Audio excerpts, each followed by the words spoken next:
우리 인사 나누겠습니다. 샬롬.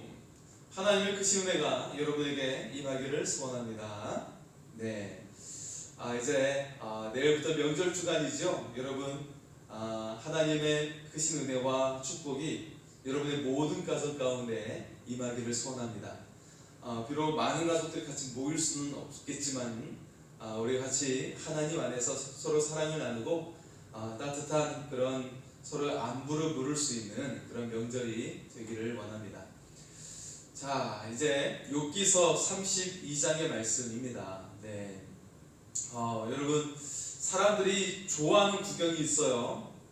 여러분은 어떤 구경을 좋아합니까? 아마도 여러분들은 참 마음이 아름답기 때문에 저는 꽃 구경 좋아해요. 그런 분도 계실 거고요. 저는 아름다운 자연을 바라보는 것을 좋아해요. 저는 바다를 보는 것, 그것을 좋아해요. 그런 생각들이 있으실 거라고 생각이 듭니다. 네. 저마다 이렇게 좋아하는 그런 광경, 그런 풍경, 그런 것들이 있을 것 같은데요. 사람들이 좋아하는 구경이 있다고 하죠. 그것은 불구경, 그리고 싸움 구경이라고 하죠. 네. 욥기서에 보면 욥과 세 친구들이 이제 서로 반론을 하고 논쟁을 하는 그런 모습이 등장을 했죠. 1대 3의 상황에서 세 사람이 한 사람을 이기지를 못하고 있는 거예요.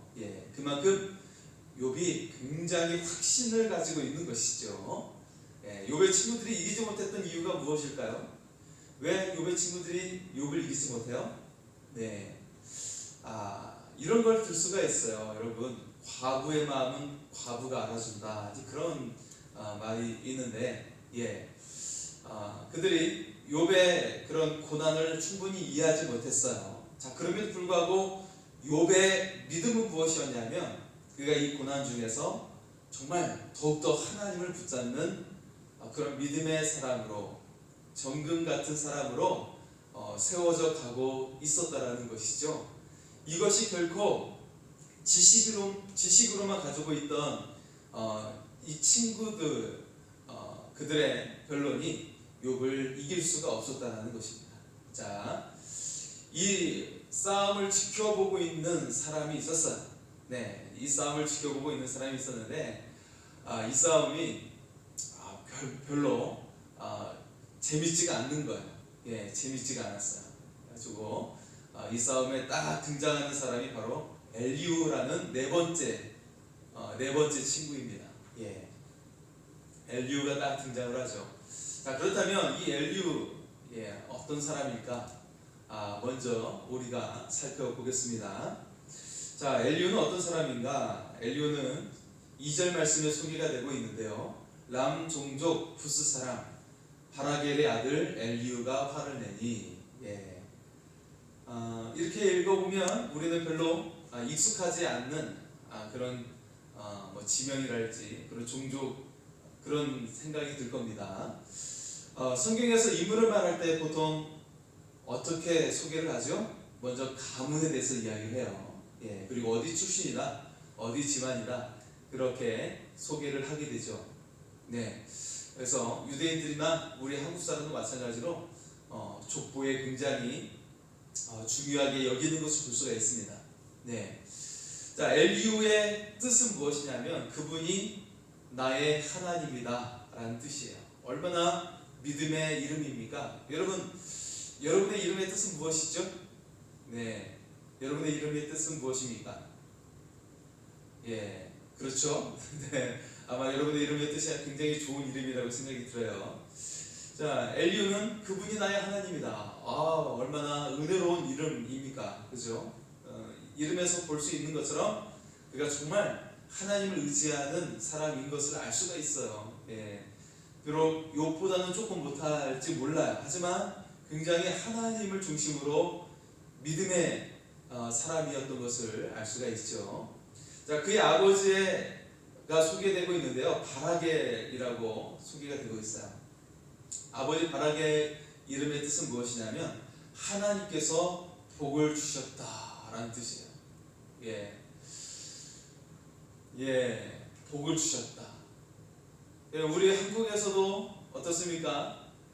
우리 이제 뭐 자녀랄지 이렇게 좋은 이름을 주기 위해서 고민하다가 이왕이면 복을 많이 받았으면 좋겠다. 그래서 어떻게 이름을 짓죠? 복실이.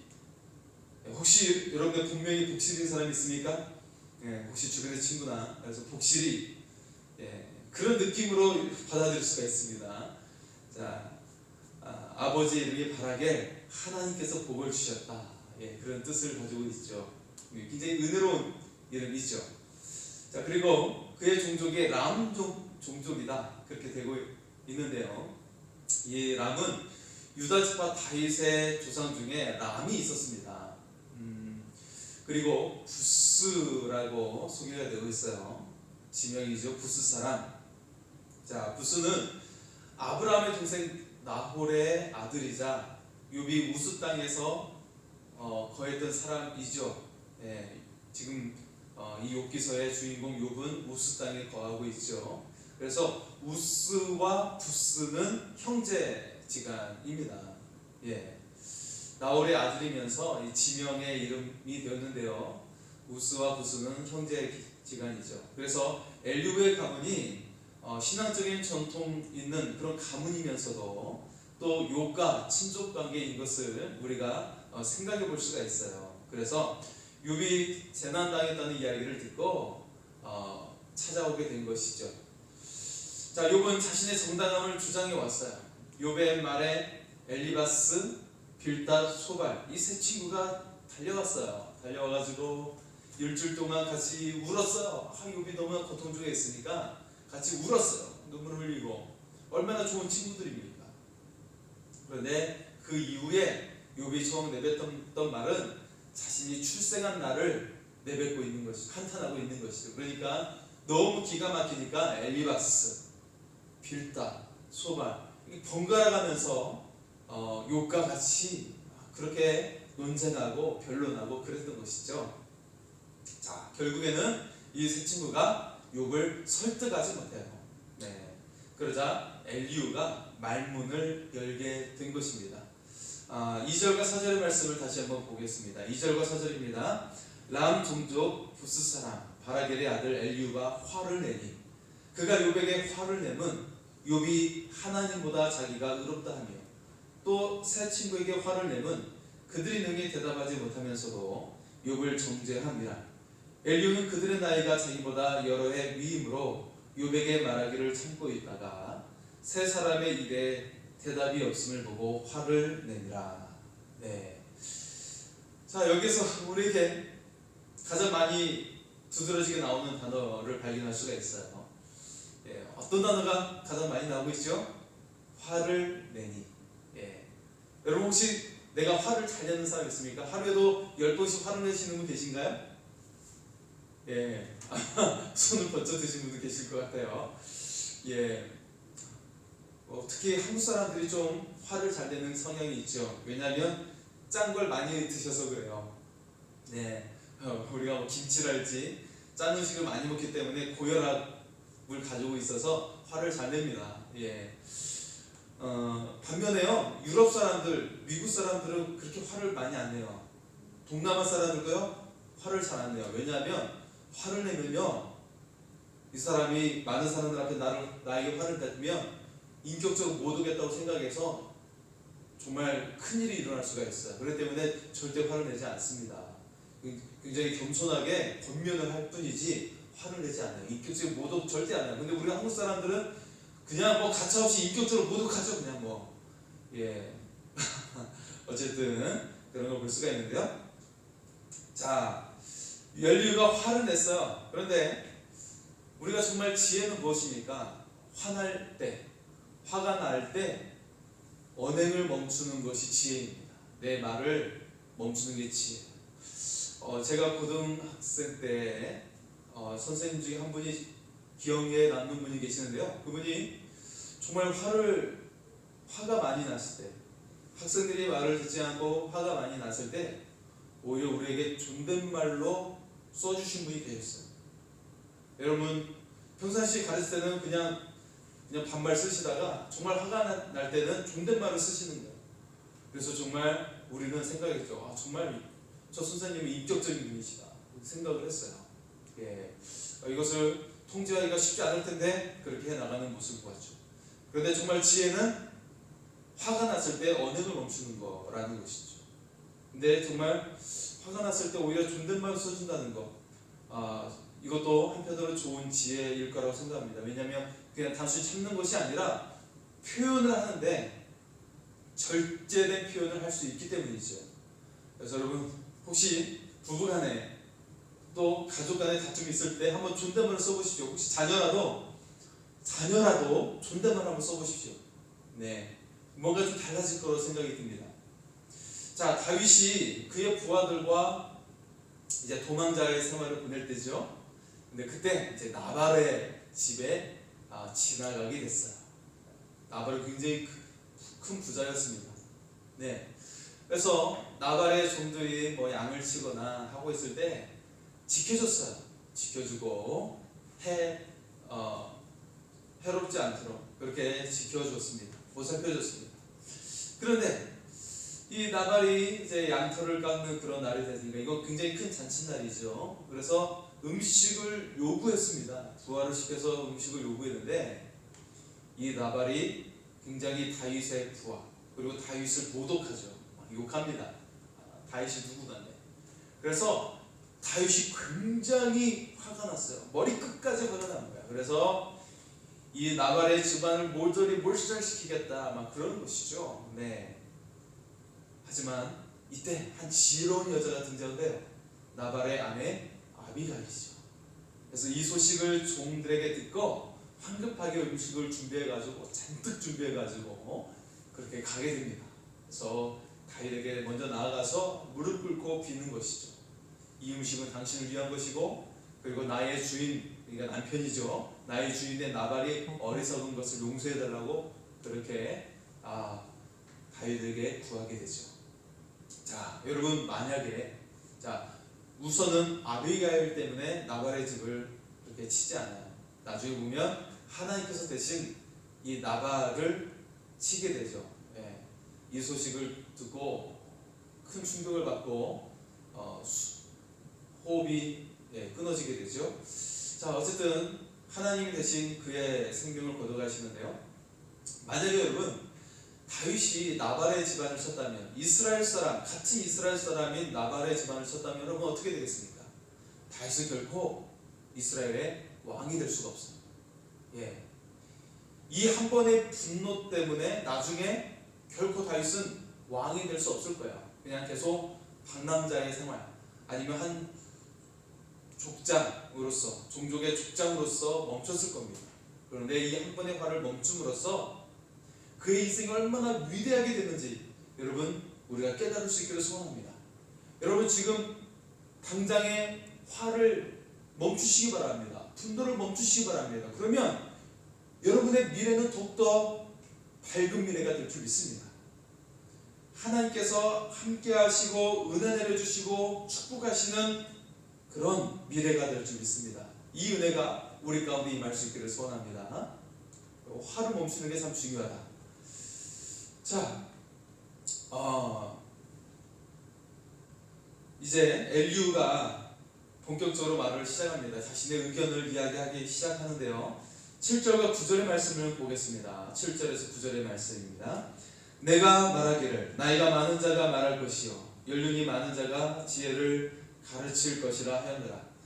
그러나 사람의 속에는 영이 있고 젖는 자의 숨결이 사람에게 깨달음을 주시나니 어른이라고 지혜롭거나 노인이라고 정의를 깨닫는 것이 아니니라. 자, 욕과 앞에 세 친구들은 엘리후보다 더 나이가 많은 사람들이었어요. 그러니까 엘리후 이 사람이 얼마나 젊은 사람인지를 보게 되죠. 그래서 어른들을 공경하는 의미로 선뜻 그들의 대화에 끼어들지 않았어요. 오늘 32장 말씀까지 이르기까지 굉장히 긴 말씀이죠. 32장 말씀에 이르기까지 한마디도 하지 않고 듣기만 했어요. 경청을 했죠. 하지만 엘리후는 욥의 친구 세 사람의 말을 다 듣고 나서 이제 이런 말을 합니다. 나이가 많다고 해서 지혜로운 것은 아니다. 그런 굉장히 직접적인 표현을 하니까 어떻게 보면 감정이 또 상할 수도 있을지 모르겠습니다. 굉장히 노골적으로 표현을 하고 있죠.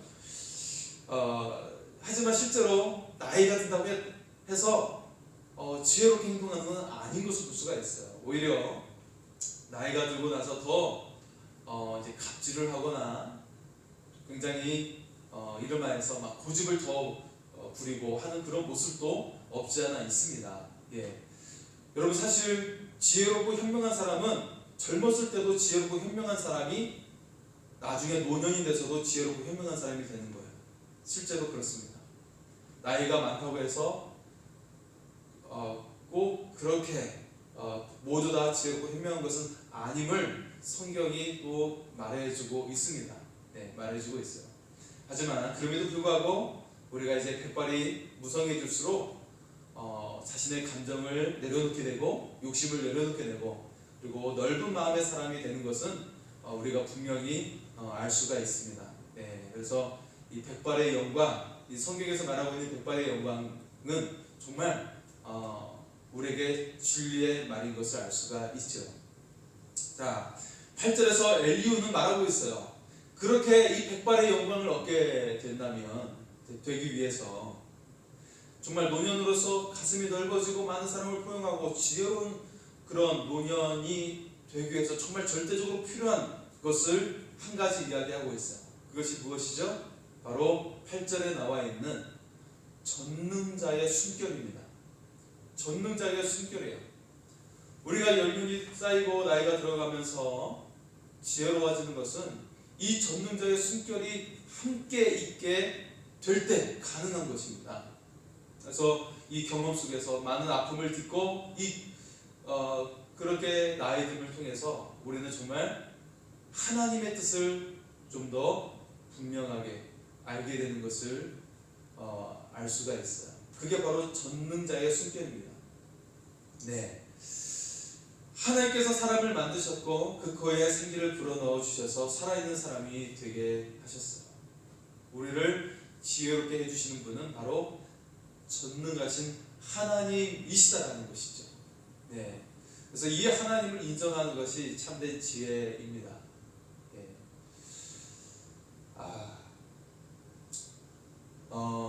참 한 학부모 가정이 집안에 병을 앓게 된 그런 가족이 생겼어요.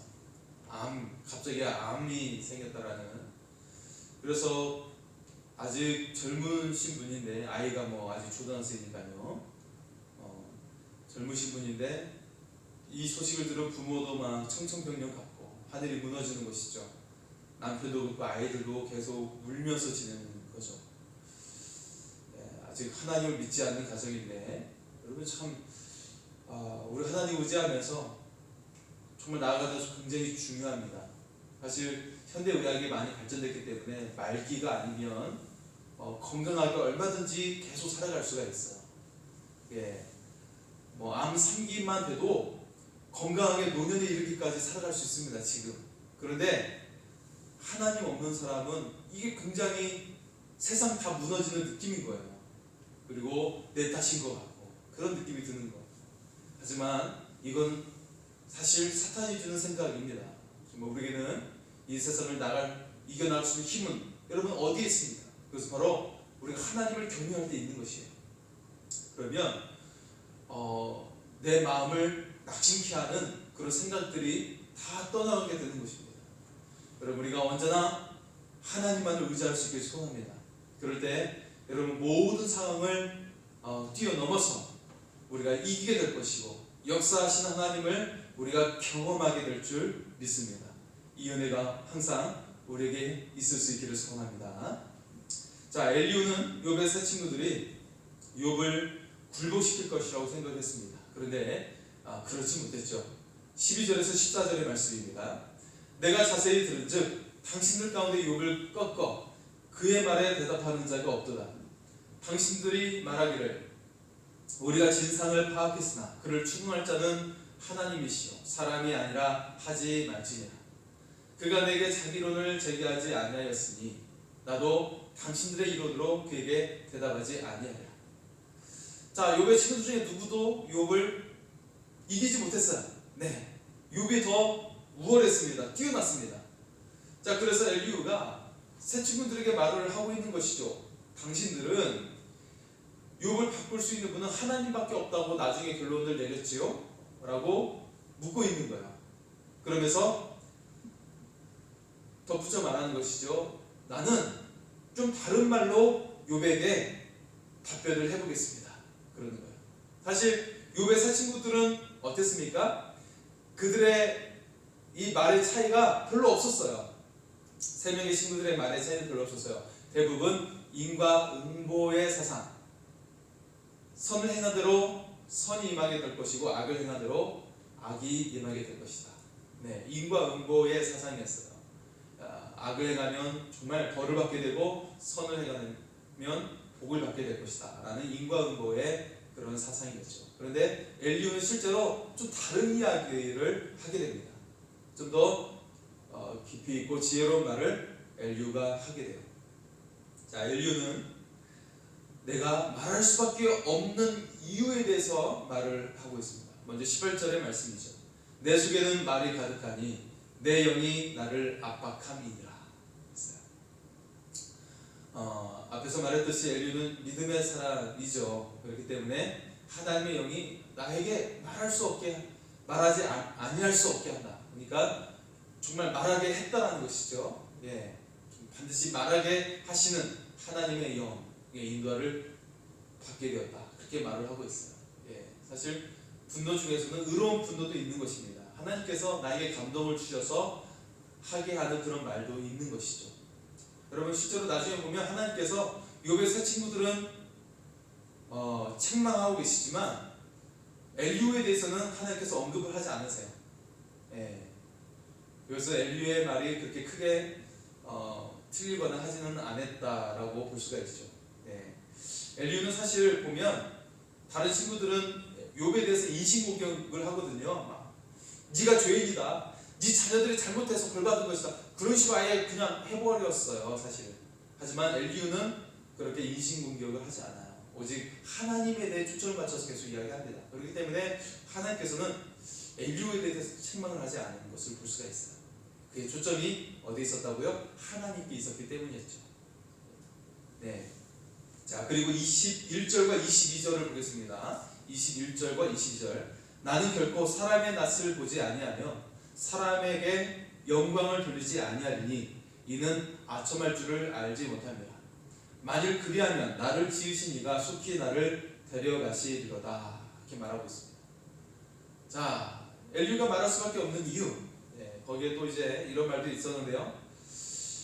여러분, 포도주를 비유하고 있는 이제 그런 이야기가 잠깐 언급이 됩니다. 포도주. 여러분, 포도주를 담그면 어떻게 되죠? 이게 갑자기 부풀어 올라가지고요. 예, 뚜껑이 탁 열릴 수가 있는 것이죠. 여기서 막 발화가 되고 해가지고 그렇게 막 뚜껑이 열릴 수가 있어요. 부풀어 오르는 것이죠. 예, 그래서 그 병이, 유리병이 두꺼운 유리병이 아니면 그냥 터질 수가 있는 것이죠. 그죠? 네, 터질 수가 있어요. 엘리후가 지금 그런 입장이라는 거예요. 지금 이 포도주가 계속 부풀어 올라가지고 막 터져버릴 것처럼 지금 내가 말을 할 수밖에 없는 상황이다. 그렇게 말을 하고 있는 것이죠. 네. 욥의 친구들은 자신들의 모든 경험과 지식을 동원해서 말을 했습니다. 그리고 하나님에 대한 그 지식을 동원해서 이야기를 했어요. 뭐 자기 경험이라기보다는 지식을 가지고 이야기를 한 겁니다. 네. 그래서 욥을 바꾸려고 했지만 실패했어요. 자, 그리고 엘리후는 좀 더 하나님께 초점을 맞춰서 욥에게 말을 하려고 하는 것이죠. 예, 하나님께서 정말 나에게 당신에게 말을 하게 한다. 그러면서 하나님께 초점을 맞추고 있습니다. 나는 결코 사람에게 영광을 돌리는 것이 아니라 또 사람에게 내가 집중해서 초점을 맞춰서 말하기보다는 하나님께 초점을 맞춰서 말을 하겠다. 그렇게 이야기를 하고 있는 것이죠. 네. 자, 우리가 경험한 하나님, 우리가 체험한 신앙관으로 다른 사람에게 하나님의 뜻을 전하려고 했을 때 참 연약한 것을 볼 수가 있습니다. 하지만 나의 간증을 통해서 전하는 것은 효과적이긴 하죠. 이게 효과적이긴 합니다. 나의 간증을 통해 전하는 것, 이건 굉장히 필요한 요소예요. 하지만 정말 더 필요한 것은 무엇이냐면 하나님을 향해 초점을 맞추는 것, 그리고 하나님께 기도하며 나아가는 것, 이 두 가지가 같이 있어야만이 여기에 능력이 나타나게 되는 거예요. 그래서 그 영혼을 구원해낼 수가 있어요. 내가 체험한 하나님에 대한 간증 플러스 하나님께 초점을 맞추는 것, 그리고 하나님께 초점을 맞출 때 어떤 일이 일어나요? 그 사람을 정말 하나님의 시선으로 바라보면서 정말 사랑으로 다가가는 거예요. 우리가 간혹 사랑한다고 하면서 우리의 말이 굉장히 그 사람에게 상처를 주기도 하고 그럴 때가 있어요. 여러분, 내가 너한테 사랑해서 이야기하는 거야 하면서 어떻게 보면 그 사람에게 또 상처를 줄 때도 있어요. 하지만 우리가 하나님께 시선을 맞추면 하나님의 언어를 배우게 되고요, 하나님의 품성을 배우게 되고요, 하나님의 인격을 배우게 되고요, 하나님의 언어와 하나님의 말투를 배우게 돼요. 이게 무엇을 의미하는지 아십니까? 저는 이걸 굉장히 느낄 수 있는 것이 무엇이냐면요, 제가 신대원 다닐 때도 이제 부산에 출신이 있었어요. 부산 출신이 있었습니다. 근데 무슨 말을 하는데 항상 혼내는 것 같아요. 알았어. 예, 혼내는 것 같아요. 막 뭐라고 하는데, 근데 알고 봤더니 이 부산이라는 도시가 바람이 얼마나 세게 부는지 그렇게 말하지 않으면 언어 전달이 안 되는 거예요. 그러니까 이것이 몸에 배웠기 때문에 그렇게 말할 수밖에 없는 거예요. 우리에게 상처 주거나 그런 것이 아니었죠. 하지만 많은 다른 사람들은 전부 다 혼내는 것 같은 느낌을 받게 되는 것이죠. 네, 혼내는 듯한 느낌을 받는 거예요. 근데 그 사람은 그냥 평범한 말이에요. 여러분, 하나님의 말투는 무엇일까요? 부드러운 말투죠. 부드러운 말투. 그래서 우리의 말투도 바뀌어야 됩니다. 부드러운 말투. 네. 그래서 내가 마음이 급하고 성격이 급하지만 좀 톤을 낮추고 부드럽게 말하는 것, 이것도 굉장히 지혜로운 자세입니다. 자, 그래서 하나님의 성품을 닮아가야 돼요. 하나님께 시선을 맞추고요, 하나님의 성품으로 나의 신앙 체험을 나누고 간증을 나누고, 그리고 하나님께 기도하는 자세로 나누는 것. 그럴 때 여러분 정말 생명의 역사가 일어나게 될 줄 믿습니다. 그 영혼을 구원하게 되고 하나님께서 역사하신 은혜가 임하게 될 줄 믿습니다. 여러분, 사람을 바꾸는 것은요, 하나님의 영역이에요. 하나님의 영역입니다. 내가 설득한다고, 내가 목소리 높이 올린다고 되는 게 아니에요. 하나님의 영역이에요. 오히려 우리 하나님께서는 어떻게 임하시죠? 엘리야가 바알의 선지자와 그리고 이 거짓 선지자들 850명과 싸워가지고 그가 큰 승리를 거뒀지만, 이사벨이라는 그 나쁜 왕비가 죽이려고 한다는 말에 도망을 가죠. 도망을 가요. 그래서 그가 도망을 가서 하나님께 죽기를 간구하죠. 주여, 제 생명을 거둬가십시오. 그때 하나님께서는 번개를 치시고 지진 나게 하시고 막 그럽니다. 근데 그 가운데 하나님이 음성이 있잖아요. 그런데 나중에 하나님께서 세미한 음성으로 다가오시죠. 엘리야야, 낙심하지 말아라. 아직도 하나님을 경외하고 있네. 7,000명의 사람을 남겨놓았다. 너 혼자 있는 것이 아니야. 많은 하나님의 사람들이 지금도 있다. 그러니까 용기를 내고 너는 너의 후계자를 세우고 하나님의 이 사역을 이제 아름답게 마치도록 하여라. 그러는 거예요. 여러분, 하나님께서는요, 엄청난 소리로 우리에게 어떤 우리의 마음을 흔들고 그런 것이 아니라 세미한 음성으로 다가오시는 거예요. 우리가 사람의 마음을 변화시킬 때도 높은 소리도 있겠지만 세미하게 만져줘야 됩니다. 세미한 음성으로 만져줘야 돼요. 네, 사랑하는 딸아, 사랑하는 아들아, 너의 아픔을 내가 잘 안다. 내가 너를 위로하고 내가 너를 사랑한다. 우리가 이렇게 다가가는 우리 하나님의 사람이 될 수 있기를 소원합니다. 자, 지금 코로나로 인해 많은 사람들이 힘들어하죠. 또 우리의 삶에는 전혀 생각지도 못하는 일이 일어나게 돼요. 문제들이 생기고요. 생각지도 않았던 질병이 나에게 생길 때도 있고 내 가족에게 생길 때도 있습니다. 이때 정말 우리가 의지해야 하는 것은 무엇입니까? 우리가 의지해야 하는 것은 바로 하늘에 계시고 또 내 안에 계시는 하나님 한 분임을 우리가 기억할 수 있기를 소원합니다. 시편 42편 5절은 우리에게 말씀하죠. 내 영혼아, 내가 어찌하여 낙심하며 어찌하여 내 속에서 불안해하는가? 너는 하나님께 소망을 두라. 그가 나타나 도우심으로 말미암아 내가 여전히 찬송하리로다. 아멘. 우리의 삶의 상황이 우리를 낙심시킬 수도 있고 우리를 불안에 떨게 할 수도 있습니다. 하지만 이 모든 낙심과 불안을 하나님께 맡길 수 있기를 소원합니다. 그 하나님이 여러분을 도와주시고 여러분의 삶을 소망의 삶으로 인도해 주실 줄 믿습니다. 반드시 하나님께서 여러분을 도와주십니다. 그리고 여러분의 입술을 찬송으로 가득 차게 하실 겁니다. 이때 하나님의 역사가 시작되는 겁니다. 이때 여러분의 삶에 역전이 일어나게 될 줄 믿습니다. 하나님의 넘치는 은혜가 여러분의 삶 가운데 충만하게 임할 수 있기를 소원합니다. 여러분 이제 설 명절에 가족들과 대화를 나누면서 이 하나님을 자랑하고 이 하나님의 성품을 따라 우리가 하나님을 전할 수 있기를 소원합니다. 이 세상이 낙심된 것들, 우리를 절망케 하는 것들, 이 어둠의 모든 영의 역사가 떠나가게 될 줄 믿습니다.